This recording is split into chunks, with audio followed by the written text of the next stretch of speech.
Hello friends, welcome to seed Learnopedia. कैसे आप सब? हम आपके लिए लेकर आए हैं आज के यानी 7 जुलाई के कुछ इंपॉर्टेंट करंट अफेयर्स। अगर आपने हमारे प्रीवियस वीडियोस नहीं देखे तो जाकर जरूर देखिएगा और हमारे चैनल को लाइक शेयर सब्सक्राइब जरूर कीजिएगा। और इस वीडियो को भी अंत तक देखिए ताकि आपको नई नई चीजें सीखने को मिले और आपकी एग्जामिनेशन की प्रिपरेशन जो है वो और भी ज्यादा बढ़िया तरीके से हो। तो चलिए शुरुआत करते हैं आज के पहले सवाल से। आज का पहला सवाल है, who among the following has been nominated to Rajya Sabha by president. देखिए, प्रेसिडेंट ऑफ इंडिया के पास कुछ पावर्स होते हैं कि वो क्या कर सकते हैं राज्यसभा में, ठीक है, जो कि इंडिया का अपर हाउस है, ठीक है, वहां पर क्या कर सकते हैं, कुछ लोगों को नॉमिनेट कर सकते हैं। और कल इन्होंने 4 नए लोगों को यहाँ पे नॉमिनेट किया है। तो यहाँ पे आंसर होगा पहली बात तो ऑल ऑफ दी अबव, क्योंकि 4 में से 3 तो यही है। पीटी उषा जो कि एक आपके स्प्रिंटर रह चुकी है, ठीक है, ओलंपिक स्प्रिंटर, ठीक है। इलाया राजा जो कि आपकी म्यूजिक कंपोजर है, म्यूजिक कंपोजर। वीरेंद्र हेगड़े जो है ये आपके फिलैंथ्रोपिस्ट है। फिलैंथ्रोपिस्ट का मतलब होता है जो दान धर्म करते हैं, है ना, मतलब बहुत ज्यादा चैरिटी वैरिटी करते हैं, वो फिलैंथ्रोपिस्ट। और आपका चौथा नाम जो है, फोर्थ नंबर के जो नाम है वो है वी विजयेंद्र प्रसाद। ये जो है ये एक स्क्रीन राइटर है, ठीक है। तो आपको याद रखना है ये 4 है। और इस बार क्या हुआ, इन्होंने 4 जो है सदर्न स्टेट्स आपके आंध्रा, केरला, कर्नाटका और तमिलनाडु, वहां से एक एक लोगों को नॉमिनेट किया है प्रेसिडेंट ऑफ इंडिया ने, ठीक है। तो आपको ये सारे नाम ध्यान रखने हैं और ये भी आपको ध्यान रखना है कि ये प्रेसिडेंट के पास पावर होता है। चलिए अगले सवाल पे चलते हैं। विच इंस्टीट्यूट लॉन्च परीक्षा संगम पोर्टल। परीक्षा संगम करके एक पोर्टल जो है वो लॉन्च किया है, कौन से इंस्टीट्यूट ने किया है? एनसीईआरटी, सीबीएसई, यूपीएससी या फिर स्टाफ सिलेक्शन? तो सही आंसर होगा यहाँ पे सीबीएसई। सीबीएसई ने क्या किया है, एक डिजिटल प्लेटफॉर्म तैयार किया है ना, एक पोर्टल तैयार किया है जिसका नाम उन्होंने रखा है परीक्षा संगम, ठीक है। यहां पर क्या होगा, आपको एग्जाम रिलेटेड सारी चीजें जो है ऑनलाइन आपको मिल जाएगी, यानी आपको तकलीफ जो है वो कम होगी, ठीक है। बोर्ड वाले जो है, बोर्ड्स के आपके रिजल्ट भी यही वेबसाइट्स पे आपसे आपको दिखेंगे, ठीक है। इसमें ना इन्होंने 3 तरीके का अलग अलग 3 तरीके की में इनको क्लासिफाई किया है। एक है गंगा, ठीक है, एक है यमुना और एक है सरस्वती, ठीक है, सरस्वती। जिसमें गंगा जो पोर्टल है ये जो काम करेगा, ये किसके लिए काम करेगा, ये जो है ये स्कूल के लिए काम करेगा, ठीक है। यमुना जो है ये रीजनल ऑफिस के लिए काम करेगा और सरस्वती जो है ये आपका हेड ऑफिस के लिए काम करेगा, सीबीएसई के, ठीक है। तो ये आपको ध्यान रखना है कि ये किया किसने है, सीबीएसई ने। सीबीएसई से आपको बता दें, सीबीएसई की नई चेयरमैन अभी कौन बनी है, मतलब अब कौन है उनकी चेयरपर्सन? निधि चिब्बर। 2 महीने हो गए, ये नए चेयरपर्सन बनी है किसकी? सीबीएसई। चलिए अगले सवाल पे चलते हैं। विच IIT developed new fast charging NaIN, यानी ये होता है सोडियम बैटरी, Na यानी सोडियम। तो सोडियम बैटरीज जो है वो कौन से आईआईटी ने जो है भी डेवलप करी है? आईआईटी मद्रास, कानपुर, खड़गपुर या फिर बॉम्बे? तो सही आंसर होगा आईआईटी खड़गपुर।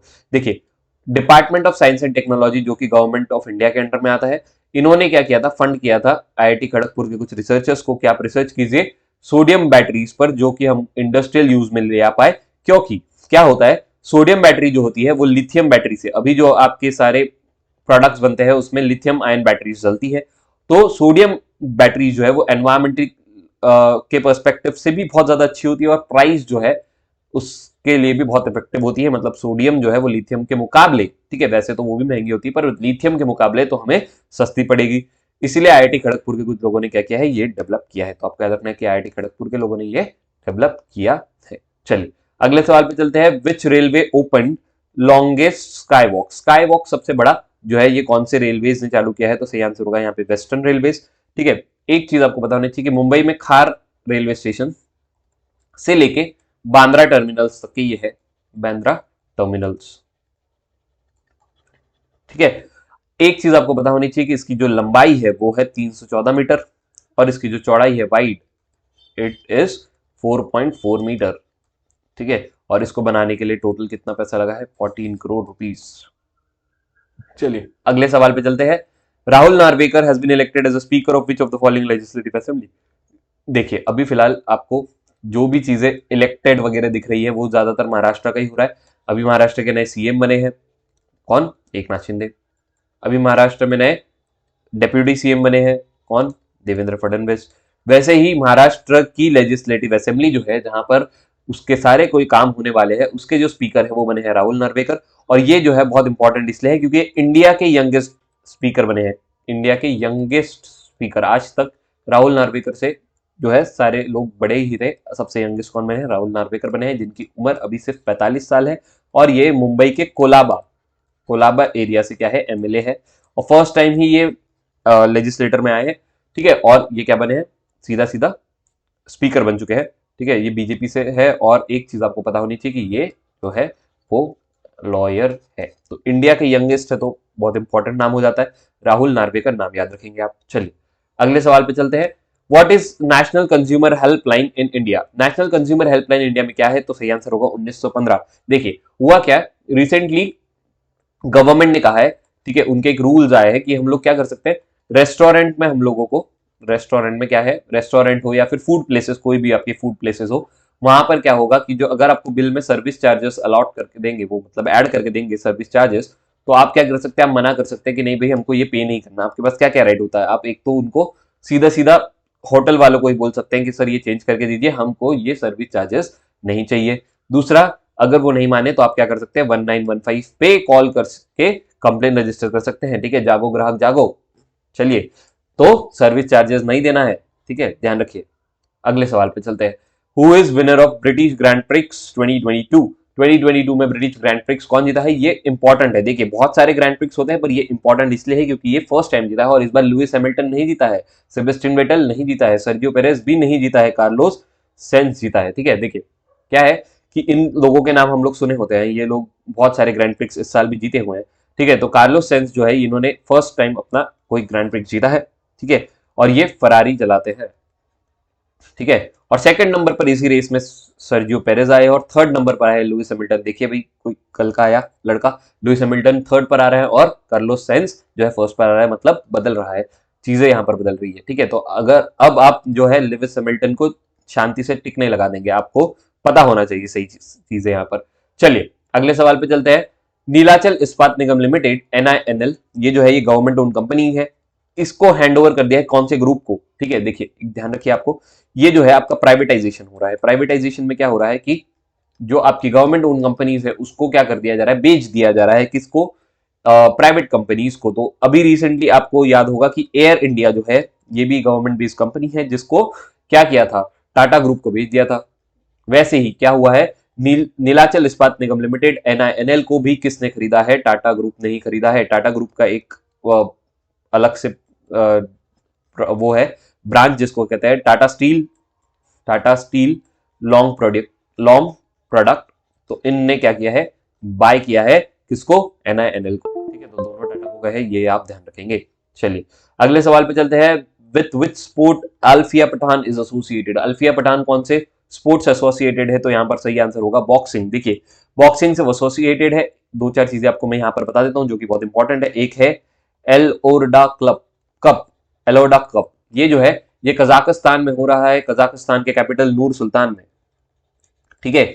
ये बॉक्सिंग का कप है, ठीक है। यहां पर जो है अल्फिया पठान, तो ये आपको याद रखना है, अल्फिया पठान और गीतिका मतलब दोनों ने अलग अलग खेलकर क्या किया है, दोनों ने गोल्ड जीता है, ठीक है। और दो नाम मैं आपको बता रहा हूं,